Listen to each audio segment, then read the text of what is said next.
Ja, hallo. Kannst du dich kurz vorstellen? Mein Name ist Bernhard Seliger und ich bin für ein Jahr für meine Habilitation nach Korea gekommen, vor 26 Jahren und dann da geblieben.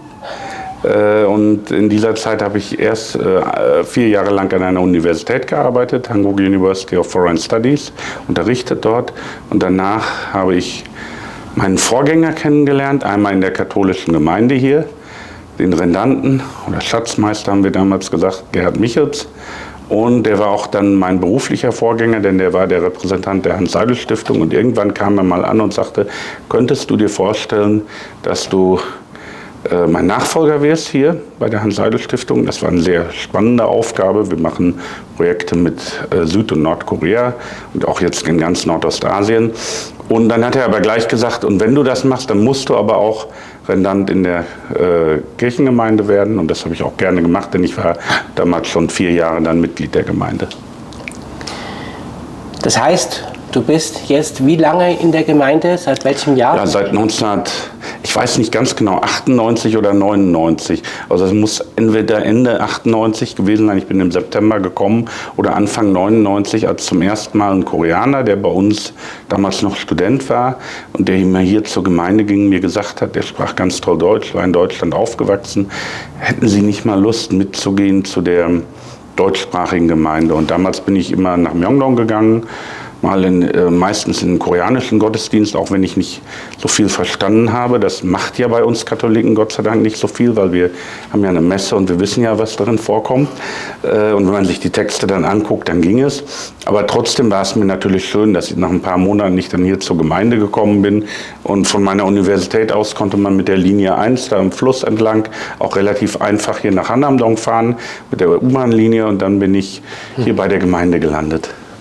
Und was verbindest du mit der Gemeinde? Ja, die Gemeinde ist natürlich ein Stück Heimat.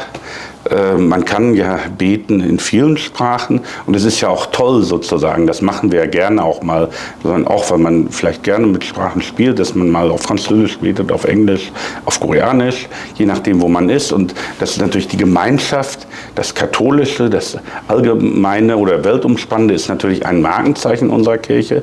Wir haben ja auch unsere eigene Sprache, das Latein dafür. Aber natürlich ist die Sprache, die Muttersprache, mit der man aufgewachsen ist, nochmal was ganz Besonderes. Und das Beten ist ja zum Beispiel etwas sehr Intimes und das Messefeiern. Und da ist es natürlich schon so, dass es toll ist, wenn man das in seiner eigenen Sprache kann.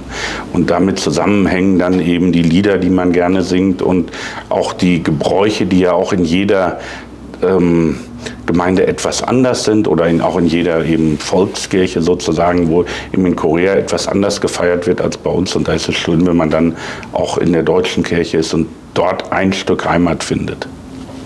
Gehen wir nochmal zurück auf diesen Begriff Heimat. Wie denkst du diesen Begriff, wie fühlst du diesen Begriff Heimat? Ich bin jetzt sehr lange in Korea und natürlich, wenn ich gefragt werde, wo lebst du, wo ist deine Heimat, das ist jetzt Korea. Ich habe nirgendwo in meinem Leben länger gelebt als in diesem Land. Insofern ist das meine Heimat.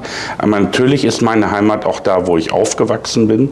Und das ist jetzt nicht nur ein geografischer Begriff, auch wenn es dann, bei mir ist es das Münsterland. Ich bin ja, sage ich, kein Geheimnis, ich arbeite für eine bayerische Stiftung und tue das gerne. Ich bin aber kein gebürtiger Bayer, sondern ein Münsterländer und bin im Kreis Coesfeld in der Nähe von Münster aufgewachsen, an der holländischen Grenze. Und die Heimat ist eben dieses auch. Und da gehören dann eben auch bestimmte Lieder dazu. Es ist heute noch so, wir singen ja, das darf ich als Gemeindemitglied hier mal sagen, das können Sie aber auch ausstreichen, nicht mehr allzu oft die Eigenteillieder, aber wenn ich dann Kölner Lieder höre, denke ich immer, die singen das ganz verkehrt. Da ist die Heimat sogar so klein, da ist das dann eben das Münsteraner, ja. Maria breit den Mantel aus. Es gibt so viele Lieder, wo wir eben eigene, Tauert Himmel den Gerechten, mein Lieblings-Adventslied, es wird ganz verkehrt hier gesungen, aber das ist eben auch ein Teil der Heimat, dass man das so hat, wie man es im Gehör hat, sozusagen von seiner Heimat aus. Und natürlich auch, wie man sich einen Kirchenraum vorstellt und wie man sich vorstellt, wie die Gemeinde ist. Ich muss sagen, ich bin immer sehr froh, dass wir viele Messdiener haben. Das ist ja auch jetzt besonders der Fall. Es ist eben ein Teil dieser Gemeinschaft und dieser Heimat ist das. Und natürlich nicht zu vergessen die Menschen.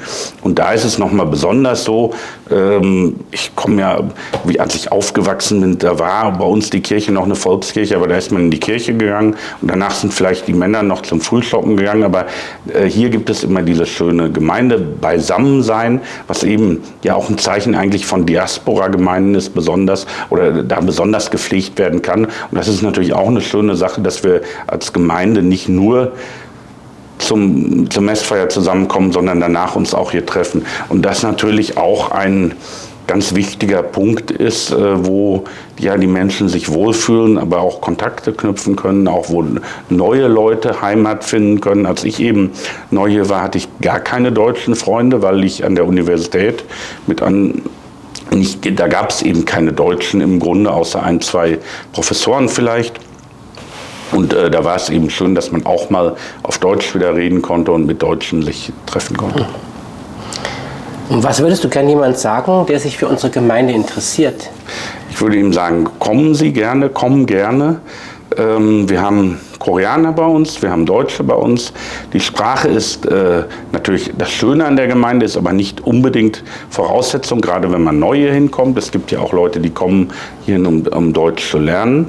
Und das ist auch legitim so, das finde ich auch gut. Und diese Mischung aus Koreanern, Deutsch-Koreanern, die, sagen wir mal, wie ich lange hier leben, oder Koreanern, die lange in Deutschland gelebt haben, das macht eben diese Gemeinde auch so fruchtbar und lebendig. Und wirklich, ich kann nur sagen, herzliche Einladung, sonntags 10 Uhr zur Heiligen Messfeier oder eben danach zum gemeinsamen Beisammensein oder zu den vielen anderen Veranstaltungen, die wir jetzt auch haben, auch für Jugendliche und andere. Ja, vielen Dank, Bernhard.